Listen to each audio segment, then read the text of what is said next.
Hi అండి. Thumbnail చూడగానే ఒక టాపిక్ గురించి మాట్లాడుతున్నాను అనేసి అర్థమైపోయింది గదా! ఇప్పుడు టాపిక్‌లోకి వెళ్ళిపోదాం. టైలరింగ్ చేస్తున్న మీరు ఈ మధ్య ఒక విషయం గమనించారా? ఒకప్పుడు వరుసగా కస్టమర్లు వచ్చేవాళ్ళు. కానీ ఇప్పుడు అదే పని చేస్తున్న కస్టమర్ ఎందుకు తగ్గిపోతున్నారు? అసలు సమస్య మీ స్టిచ్చింగ్‌లోనే ఉందని అనుకుంటున్నారా?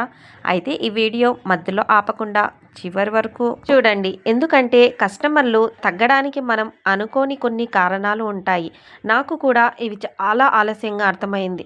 ఒకప్పుడు కస్టమర్లు రావడం లేదు, టైలరింగ్ బిజినెస్ బాగోలేదు అని అనుకునేదాన్ని. కానీ తర్వాత ఒక్కొక్కటి విషయం గమనిస్తే అసలు కారణం వేరే అని అర్థమైంది. ఈరోజు నేను నేర్చుకున్న ఆ విషయాలనే మీతో షేర్ చేయబోతున్నాను. ఇందులో మీరు కూడా చేస్తున్న ఒక చిన్న తప్పు ఉండొచ్చు. అది ఏంటో చివరి వరకు వింటే మీకే అర్థమవుతుంది.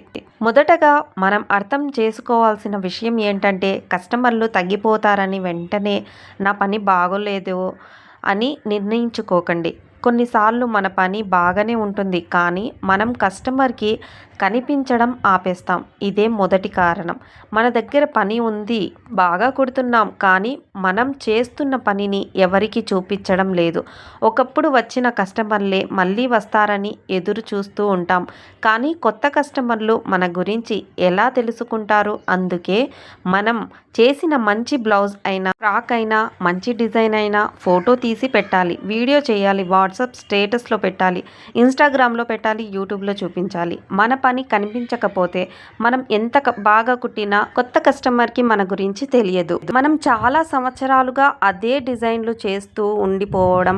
టైలరింగ్లో కస్టమర్లు కొత్తదనం కావాలి. ఒకప్పుడు ఒక డిజైన్ చాలా బాగా నడిచింది కాబట్టి అదే డిజైన్లు సంవత్సరాల తరబడి చేస్తూ ఉంటే కస్టమర్స్ ఇంకొక టైలర్ దగ్గరికి కొత్త డిజైన్లు చూసి అక్కడికి వెళ్ళే అవకాశం ఉంటుంది. అందుకే మనం ప్రతిరోజు కొత్తగా ఏదైనా ఒక్కటి నేర్చుకోవాలి. కొత్త నెక్ డిజైన్ కావచ్చు, కొత్త స్లీవ్స్ కావచ్చు, కొత్త కటింగ్ కావచ్చు, కొత్త ఫినిషింగ్ టెక్నిక్ కావచ్చు. చిన్న మార్పు అయినా మన పనిలో కనిపించాలి. నాకు టైలరింగ్ వచ్చేసింది అని అనుకున్న రోజే మన గ్రోత్ ఆగిపోతుంది. ఇంకా నేర్చుకోవాలి అని అనుకునే టైలర్ మాత్రం ఎప్పుడు ముందుకు వెళ్తాడు. మూడో కారణం, కస్టమర్తో మనం మాట్లాడే విధానం. ఇది చాలా చిన్న విషయం అనిపిస్తుంది, కానీ కస్టమర్ మన దగ్గర మళ్ళీ వస్తారా లేదా అనేది చాలా సందర్భాల్లో ఇక్కడే నిర్ణయం అవుతుంది. ఒక కస్టమర్ మన దగ్గరకు వచ్చి తనకు కావాల్సిన డిజైన్ చెబుతున్నప్పుడు మనం వాళ్ళ మాట పూర్తిగా వినాలి. వాళ్లకు నచ్చేది ఏంటి, వాళ్లకు నచ్చనిది ఏంటి, ఫిట్టింగ్ ఎలా కావాలి, ఎలాంటి నెక్ కావాలి, ఇవన్నీ ఓపికగా వినాలి. మనకు నచ్చిన డిజైన్లో వాళ్ళ మీద బలవంతంగా పెట్టకూడదు. మన సలహా ఇవ్వచ్చు, కానీ వాళ్ళ అభిప్రాయాన్ని గౌరవించాలి. ఎందుకంటే కస్టమర్ మన దగ్గర బట్టలు మాత్రమే ఇవ్వడం లేదు, తన నమ్మకాన్ని కూడా ఇస్తుంది. మాట ఇచ్చిన టైంకి పని ఇవ్వకపోవడం అంటే ఇది చాలా ముఖ్యమైన విషయం. మన దగ్గర పని ఎక్కువగా ఉన్నప్పుడు కస్టమర్ అడిగిన తేదీకి ఇస్తాను అని చెప్పేస్తాం, కానీ ఆ రోజు వచ్చేసరికి ఇంకా పని పూర్తి కాకపోతే కస్టమర్కు ఇబ్బంది అవుతుంది. ఒకసారి ఆలస్యం అయితే కస్టమర్ అర్థం చేసుకోవచ్చు, కానీ పదే పదే ఆలస్యం అయితే ఈ టైలర్ దగ్గర పని టైంకి రాదు అనే అభిప్రాయం వస్తుంది. అందుకే మనం నిజంగా ఎంత పనికి చేయగలమో అంతే ఆర్డర్లు తీసుకోవాలి. ఒక రోజులో 10 పనులు తీసుకొని అన్నీ రేపు ఇస్తాను అని చెప్పడం కంటే మన సామర్థ్యానికి తగ్గట్టు టైం చెప్పడం చాలా మంచిది. ఆలస్యం అవుతుందని ముందే తెలిస్తే కస్టమర్కు చెప్పాలి. నిజాయితీగా మాట్లాడితే చాలామంది కస్టమర్లు అర్థం చేసుకుంటారు. కస్టమర్కు మన పని విలువ అర్థమయ్యేలా మనం చెప్పకపోవడం. చాలామంది టైలర్లు ధర చెప్పేటప్పుడు భయపడతారు. ఇంత అడిగితే కస్టమర్ వెళ్ళిపోతారేమో అని తక్కువ ధర చెబుతారు. కానీ మన టైం, మన కష్టం, కరెంట్, మిషన్ మెయింటెనెన్స్, మెటీరియల్స్, మన ఫినిషింగ్ ఇవన్నీ కూడా మన పనిలో భాగమే. అందుకే మన ధరను మనమే గౌరవించాలి. తక్కువ ధర పెట్టడం వల్ల కస్టమర్లు ఎప్పటికీ మన దగ్గరే ఉంటారు అనుకోవడం తప్పు. కొంతమంది కస్టమర్లు తక్కువ ధర కోసం వస్తారు, కానీ మంచి పని, మంచి ఫిట్టింగ్, మంచి ఫినిషింగ్ కోసం వచ్చే కస్టమర్లు కూడా ఉంటారు. మనం ఏ రకమైన కస్టమర్లను పెంచుకోవాలో మనమే నిర్ణయించుకోవాలి. కస్టమర్ పని పూర్తయిన తర్వాత మనం వాళ్ళతో మళ్ళీ కనెక్ట్ అవ్వకపోవటం.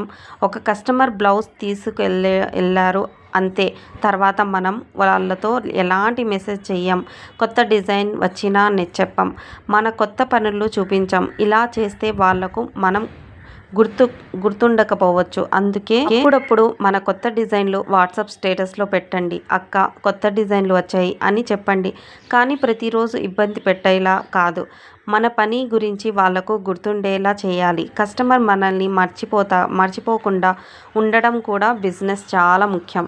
మన దగ్గరికి వచ్చిన ప్రతి కస్టమర్ను కేవలం ఒక ఆర్డర్గా చూడడం, ఇదే నేను చాలా ఆలస్యంగా అర్థం చేసుకున్న విషయం.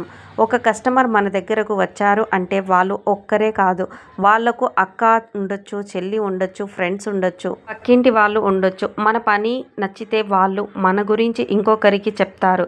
అందుకే ఒక కస్టమర్ను సంతోషంగా పంపించడం అంటే ఒక ఆర్డర్ పూర్తి చేయడం మాత్రమే కాదు, మనకు మరో కస్టమర్ వచ్చే అవకాశం సృష్టించడం. అందుకే ఫినిషింగ్, టైం, బిహేవియర్, ఈ 4 విషయాల్లో జాగ్రత్తగా ఉండాలి. కస్టమర్ కంప్లైంట్ వచ్చినప్పుడు మనం వెంటనే డిప్రెషన్లోకి వెళ్ళిపోవడం, నేను ఇలా చెయ్యలేదు, మీరు అలా చెప్పారు, మీ కొలతే ఇలా ఉంది అని వాదించడం చాలా సులభం. కానీ ముందుగా కస్టమర్ ఏం చెబుతున్నారో వినాలి. మన తప్పు అయితే అంగీకరించాలి, మన తప్పు కాకపోయినా ప్రశాంతంగా వివరించాలి. ఒక సమస్య వచ్చినప్పుడు మనం ఎలా హ్యాండిల్ చేస్తున్నామో కూడా కస్టమర్ గుర్తుపెట్టుకుంటారు. కొన్నిసార్లు తప్పు కంటే తప్పును ఎలా పరిష్కరించామన్నదే ఎక్కువ గుర్తుండిపోతుంది. ఇంకో చాలా ముఖ్యమైన కారణం, మనం మన పనిని చూసి తృప్తిపడి ఆగిపోవడం. నాకు కస్టమర్లు ఉన్నారు కదా, ఇంకేం అవసరం అని అనుకుంటారు. కానీ బిజినెస్లో ఎప్పుడు మార్పు ఉంటుంది. కొత్త టైలర్లు వస్తారు, కొత్త డిజైన్లు వస్తాయి, కొత్త ఫ్యాషన్ వస్తుంది, సోషల్ మీడియా కొత్త ట్రెండ్ వస్తాయి. మనం మారకపోతే కస్టమర్ మాత్రం మారిపోతారు. అందుకే మనం ఎప్పటికప్పుడు మనల్ని మనం అప్డేట్ చేసుకోవాలి. మరొక విషయం, సోషల్ మీడియాలో కేవలం వీడియోలు పెట్టే చోటుగా చూడకండి. అది మన టైలరింగ్ షాప్కు ఒక ఉచిత ప్రచారం లాంటిది. మీరు ఒక మంచి బ్లౌజ్ కుట్టారా, దాని ముందు ఎలా ఉందో, తర్వాత ఎలా వచ్చిందో చూపించండి. ఒక చిన్న కటింగ్ టెక్నిక్ తెలుసా, చూపించండి. ఒక సాధారణ బ్లౌజ్ను ఎలా అందంగా మార్చారో చూపించండి.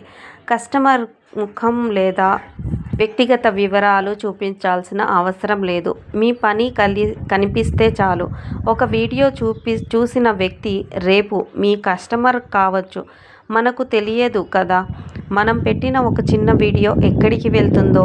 అయితే ఇక్కడ ఇంకో విషయం గుర్తుపెట్టుకోండి, కస్టమర్లు తగ్గినప్పుడు వెంటనే నా బిజినెస్ ఆగిపోయింది అని అనుకోవద్దు. కొన్ని రోజులు పని తక్కువగా ఉండొచ్చు, కొన్ని నెలల్లో డిమాండ్ మారొచ్చు. కానీ ఆ సమయంలో మనం ఖాళీగా కూర్చోవడం కాదు, మన స్కిల్స్ పెంచుకోవాలి, మన పనిని చూపించాలి, పాత కస్టమర్లతో కనెక్ట్ అవ్వాలి, కొత్త డిజైన్లు నేర్చుకోవాలి.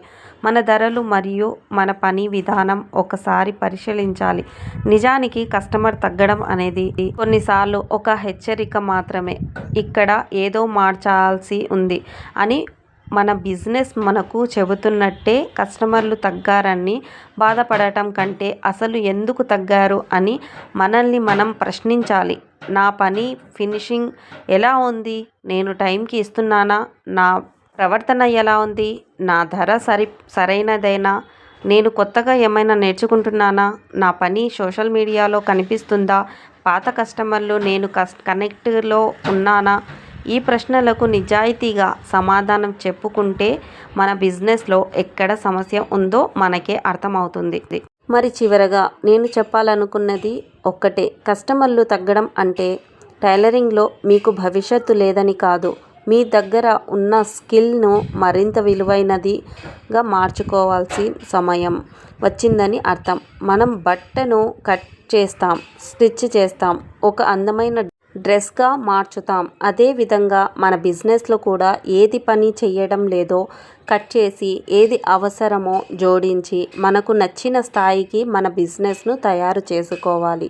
నాకు ఈ విషయాలు చాలా ఆలస్యంగా అర్థమయ్యాయి, అందుకే మీరు అదే తప్పులు చేయకూడదని ఈ వీడియో చేశాను. మీరు టైలరింగ్ చేస్తున్న వారైతే ఈ వీడియోలో నేను చెప్పిన విషయాల్లో మీకు ఏ కారణం ఎక్కువగా నిజం అనిపించింది కామెంట్లో తప్పకుండా చెప్పండి. మీకు తెలిసిన ఇంకో కారణం ఉంటే అది కూడా కామెంట్లో చెప్పండి. ఎందుకంటే మీ ఒక్క కామెంట్ ఇంకొకరి టైలర్కు ఉపయోగపడవచ్చు. మరియు ఈ వీడియో మీకు ఉపయోగపడితే టైలరింగ్ చేస్తున్న ఇంకొకరికి తప్పకుండా షేర్ చేయండి. ఎందుకంటే మనం ఒకరినొకరం నేర్చుకుంటూ ముందుకు వెళ్తే మన టైలరింగ్ స్కిల్స్ కేవలం ఒక పని కాకుండా ఒక మంచి బిజినెస్గా మారుతుంది. వీడియో లెంత్ ఎక్కువ అయిపోయింది, పార్ట్ 2గా కనెక్ట్ చేస్తానండి. ఈ వీడియో ఇంతే. వీడియో నచ్చితే లైక్ చేయండి, షేర్ చేయండి, తప్పకుండా మన ఛానల్కి ఫాలో చేసుకోండి. Thank you.